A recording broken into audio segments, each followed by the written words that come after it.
बिहार में हुए विधानसभा चुनाव पर कांग्रेस पार्टी ने सवाल खड़े किए हैं। जानिए कांग्रेस की प्रवक्ता सुप्रिया श्रीनेत ने बिहार विधानसभा चुनाव के जो नतीजे आए हैं उनको लेकर किस तरह सवाल उठाए हैं और उन्होंने एक वीडियो जारी करके इस बारे में क्या कहा।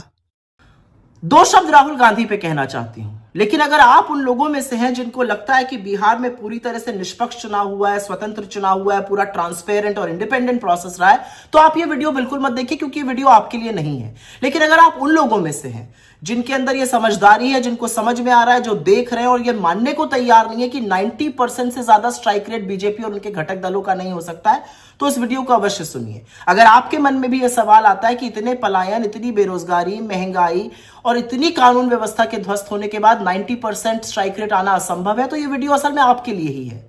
क्योंकि बिहार में जो चुनावी प्रणाली की धज्जियां उड़ाई गई हैं वो सारे देश के सामने है।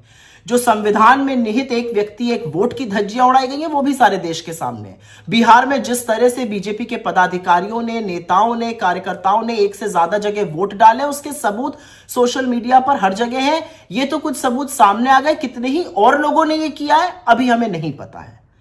और इसीलिए अगर आपके मन में भी यह सवाल उठता है कि 62 लाख वोट काटे गए और फिर 20 लाख जोड़ दिए गए, जिसमें से 5 लाख वो वोट थे जिन्होंने फॉर्म ही नहीं भरे थे, और आप एसआईआर पर सवाल उठाते हैं, तो आप सही सवाल उठा रहे हैं।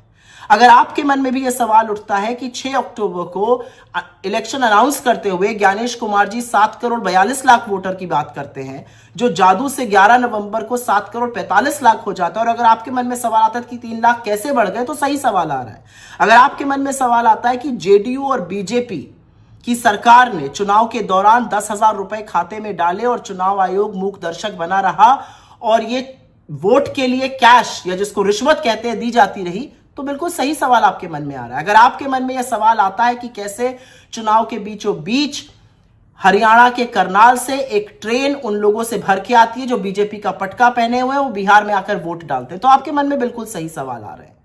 और इन सब चीजों का इल्म, इन सब चीजों का पता, इन सब चीजों की अवेयरनेस हमें कहां से आ रही है? क्योंकि राहुल गांधी ने आरोप नहीं सबूतों के साथ वोट चोरी का कच्चा चिट्ठा इस देश के सामने खोलकर रख दिया है। राहुल गांधी ने सबूतों के साथ नरेंद्र मोदी और चुनाव आयोग की मिलीभगत को उजागर किया है।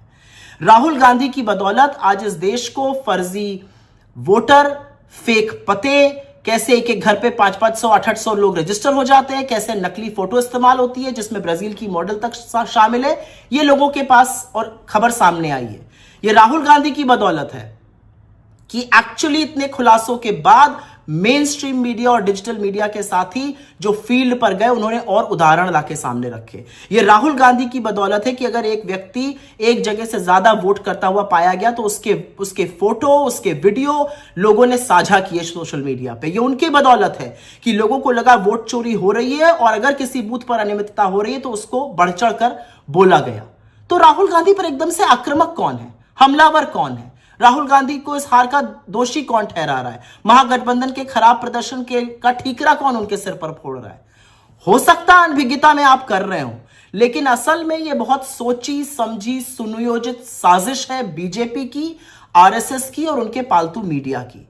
और यह साजिश इसलिए रची गई है जिससे राहुल गांधी जी का वोट चोरी का जो खुलासा है वो फीका पड़ जाए, जिससे कि इस देश की नरेंद्र मोदी के खिलाफ जो सबसे सशक्त आवाज है, जो किसी कीमत पर समझौता नहीं करती है, वो आवाज दब जाए।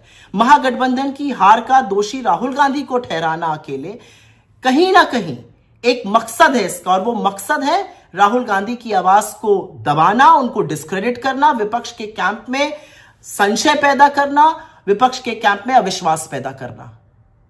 लेकिन ऐसा होएगा नहीं, और ऐसा इसलिए नहीं होगा क्योंकि बीजेपी ने वोट चोरी को इंस्टीट्यूशनलाइज कर दिया है। और आज बीजेपी की इस वोट चोरी का जो बिहार में जीता जागता उदाहरण है वो सबके सामने है। किस तरह से खुला खेल फर्रुखाबादी हुआ है वो सब लोग समझ रहे हैं। एक बात याद रखिएगा, ये 2014 नहीं है, ये षड्यंत्र चलेगा नहीं। राहुल गांधी ने इस देश के सामने सबूतों के साथ सच रखा है, और वो सच है नरेंद्र मोदी और चुनाव आयोग की मिलीभगत से होती वोट चोरी का। और एक बात और याद रखिएगा, बीजेपी जो मन आए कर ले, जितना मन आए झूठ परोस ले, भांडा जरूर फूटेगा, क्योंकि सच और सूरज की एक ताकत होती है, वो निकलते जरूर है। और फिर सच का एक ही सिपाही चाहे अकेले क्यों ना खड़ा हो।